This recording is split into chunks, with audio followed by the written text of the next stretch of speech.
Hello everyone, I'm Vee. I'm Lee, And you're watching VeeLee Entertainment. So, we were at Five Below the other day and looking at the books, and we decided that we were going to read a book together, basically, kind of like a book club, but just the two of us. And then we decided, why don't we film the meetings, and you can join in on our little book club. So currently we're reading a book called When You Are Mine by, and we're gonna butcher this greatly, Rebecca Serle? S-E-R-L-E. And the back reads, Rosaline knows that she and Rob are destined to be together.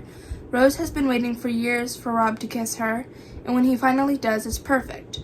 But then Juliet moves back to town. Juliet, who used to be Rose's best friend. Juliet, who now inexplicably hates her. Juliet, who is gorgeous, vindictive, and unpredictable, and who has set her sights on Rob.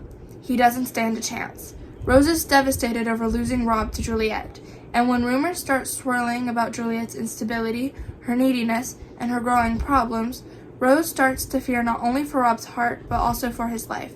Because Shakespeare may have gotten the story wrong, but we all still know how it ends. Before Juliet, there was Rosaline, and she has a story to tell. For those of you who don't know, in the story of Romeo and Juliet, Romeo is in love with this girl named Rosaline before he meets Juliet, and it's basically from her point of view. I have some things tabbed, and I will go over what each of the tab colors mean. I do not have some things tabbed. But you have a cool bookmark. I don't have a bookmark at all. So. You don't? I can give you one. I have like a whole pack of these. I bought them at Dollar Tree, and you can customize them. Ooh, cool. Yeah. Okay.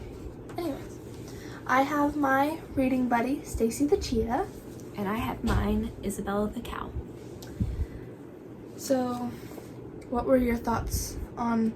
So, just so y'all know, all we read was the Dear Reader and the prologue, basically. So. Yeah. I thought that it was very interesting that it's told from this point of view, because it's like not something that's like super like known, like, or like even like talked about that much. So like I thought that it was interesting that she wrote a whole story about it. What I found interesting, and I actually marked this in the book, is that for all of the prologue, it's in third person point of view, but towards the end, it's using pronouns such as me, us, and stuff like that. So it goes from she's talking about herself in the third person to she's talking about herself, and I found that interesting. Yeah. So the tab colors in my book, because I have a few tabs, as of right now, is blue is quotes, yellow is new chapters or other parts of the book, pink tabs, which I don't have any right now, I haven't decided what they're going to be for, so they're currently marked as other, and then purple, which I also don't have any for, is imagery. I really need to make a cheat sheet whenever I do start putting tabs down. So some of the ones that I have marked with blue is the very first sentence of the prologue, which is, Shakespeare got it wrong. His most famous work, and he completely missed the mark. And that line just really stood out to me because, as we know, this book is going to be about how Juliet stole Romeo from Rosaline. And so that just stuck out because it's like, yeah. And then on the same page, I have tabbed, every holiday and birthday until the end of time would be a royal pain. And it's basically talking about how Romeo and Juliet's families hate each other. So every holiday and birthday until the end of time would be a royal pain. That's what that's getting at. Anything else you would like to add to those? I think about your point earlier about how first it was in the third person and then it was in the first person. So, like, I feel like whenever it was in the third person, she was talking about, like original Rosaline. Like, the original character Rosaline. And now she's talking about, she's, like, saying that they're, like, one character. Like modern Rosaline. And that they're, like, one and the same, if that makes any sense. Yeah, I understand that. Yes.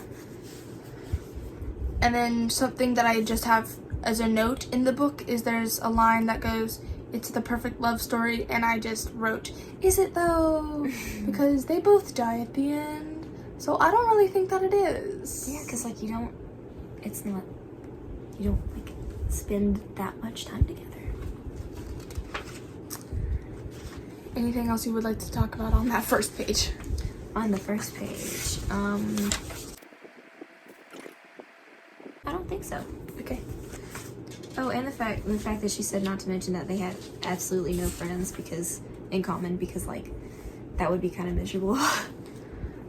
And I will post pictures of my annotations on our Instagram as well, if you're interested in, like, looking at my full annotations. So on the second page of the prologue, another quote that I have tabbed is, "Everyone always thinks Romeo and Juliet were so helpless to fate that they were at the mercy of their love for each other." And that just hit really hard, and, like, it was a really powerful line in my brain. Keep in mind, I, like, annotate as I read. I don't read and then go back and annotate because I find that more difficult. So a lot of times I'll just read something and it'll spark something in me and I will just mark it. That makes sense. Really no rhyme or reason behind it. So, do you have anything to add, like, about that quote particularly? What was the quote? No, I don't have anything to add. Okay. And then the final thing that I have marked is, what if the greatest love story ever told was the wrong one? Because, again, Romeo and Juliet reimagined from Rosaline's point of view. But also, again, I'm a hopeless romantic. You're gonna learn that about me while we go through this journey of reading this book. So that line, a lot of these lines are really gonna hit hard for me because I'm a hopeless romantic. I'm a total Romeo, as some would say. So anything you want to say about that line? I think, yeah, that line was really stood out to me. I don't know why I didn't mark that one. Because, like, yeah, that's, what if it was the wrong one? Like, that it really isn't that great of a love story, to be honest. So,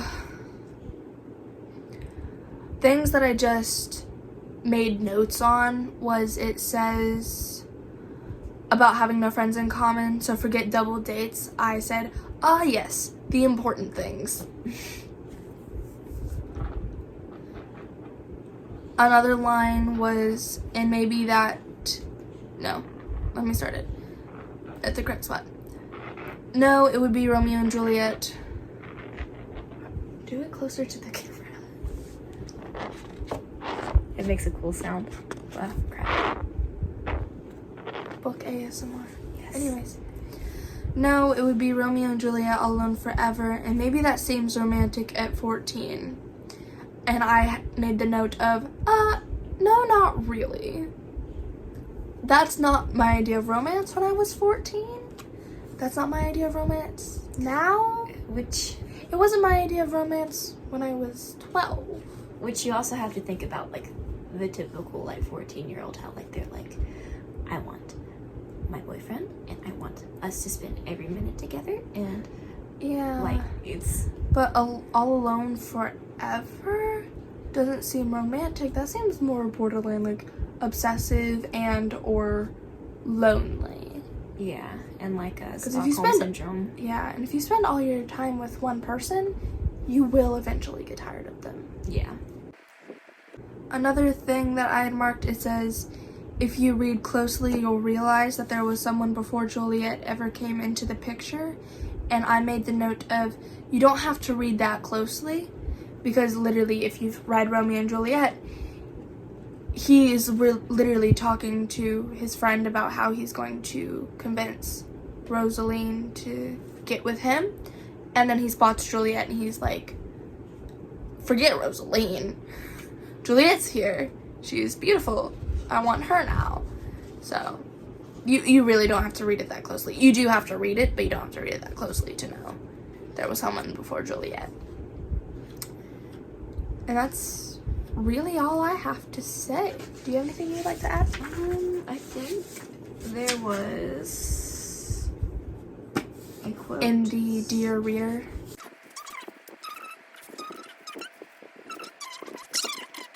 Do you want to read the Dear Reader out loud? Oh yeah, the Dear Reader. Okay. Dear Reader, 10 years ago, right before I wrote that what would become When You Were Mine, I was going through a very hard and painful heartbreak. I was consumed by the feeling that I had done something wrong, and this wasn't how my story was supposed to go. Enter Rosaline. Everyone is familiar with Romeo and the Romeo and Juliet story, but I had always been fascinated by Rosaline, the woman that Romeo loves at the beginning of the play. Who was she? Did she love him back? And how did she fare being almost entirely forgotten, a side note in the greatest love story ever told? Inspired by the films of my youth, Clueless, 10 Things I Hate About You, and She's All That, I decided to write a modern retelling of Romeo and Juliet from Rosaline's perspective, the woman that Romeo was supposed to love. This story is one about pain and heartbreak, but it's also about growing up and finding your place in the world. Identifying what is meant for you and letting go of what isn't. It's about becoming. It's been 10 years and my work now looks both different and similar to what is in these pages. I'm still fascinated by love, friendship, romantic, familial. Yeah, familial. I still write about the battle between the forces of fate and free will. I am still writing to see where and how my own story ends. My life has turned out so different from how I thought it would 10 years ago. My heart has healed and broke and healed and broken and healed again. Rosaline helped me write my way out. To her and to you now, I say, my darling, we are just getting started. XO, Rebecca. So that's the Dear Reader, and then I read the back earlier. So that's basically the important things. There is an excerpt from Romeo and Juliet in here. It's from Act 1, Scene 1, and it says, she'll not be hit with Cupid's arrow, she hath the Dian's wit, and in strong proof of chastity well armed, from love's weak childish bow she lives unharmed. She will not stay the siege of loving terms, nor bide the encounter of assailing eyes, nor ope her lap to saint-seducing golds. Oh, she is rich in beauty, only poor, then that when she dies, with beauty dies her store.